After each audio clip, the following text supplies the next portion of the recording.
નમસ્કાર ખેડૂત મિત્રો, તમારું સ્વાગત છે અમારી આ યુટ્યુબની બજાર ભાવની ચેનલમાં।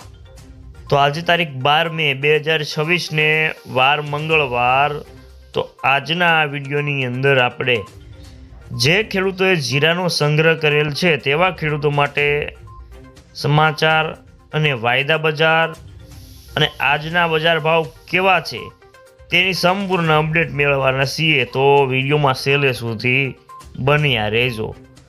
અને જીરાના વાયદા બજારમાં સપ્તાહની શરૂઆતે જ પણ વેચવાલી અથાવત હતી અને નિકાસના ભાવમાં મને આજે 25 થી 30 રૂપિયાનો ઘટાડો જોવા મળી રહ્યો હતો અને જીરાનો વાયદો આજે ઘટીને 19,500ની સપાટી નજીક પહોંચી ગયો છે અને જીરાના વાયદામાં 19,000 થી 19,200ની આસપાસ બોટમ બનીને ભાવ ફરી આવે તેવી શક્યતા છે।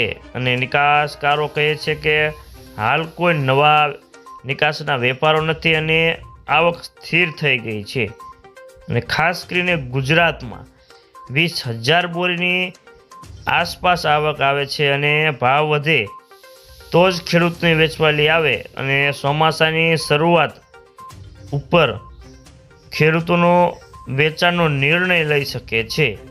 તો ખાસ કરીને રાજસ્થાનમાં ખેડૂતોને પાસે હજી સારી માત્રામાં જીરાનો સ્ટોક પડ્યો હોવાનો અંદાજ છે।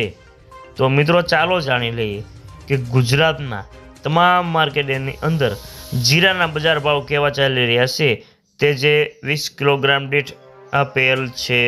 અમરેલી 2,200 થી 3,850 રૂપિયા, જસદણ 2,200 થી 3,950 રૂપિયા, કાલાવાડ 3,400 થી 3,540 રૂપિયા, જામજોધપુર 3,200 થી 3,870 રૂપિયા, જામનગર 3,500 થી 3,825 રૂપિયા, રાજકોટ 3,250 થી 3,860 રૂપિયા, ગોંડલ 2,000 થી 4,031 રૂપિયા, જેતપુર 3,150 થી 3,800 રૂપિયા, બોટાદ 3,100 થી 3,790 રૂપિયા, વાંકાનેર 3,000 થી 3,825 રૂપિયા,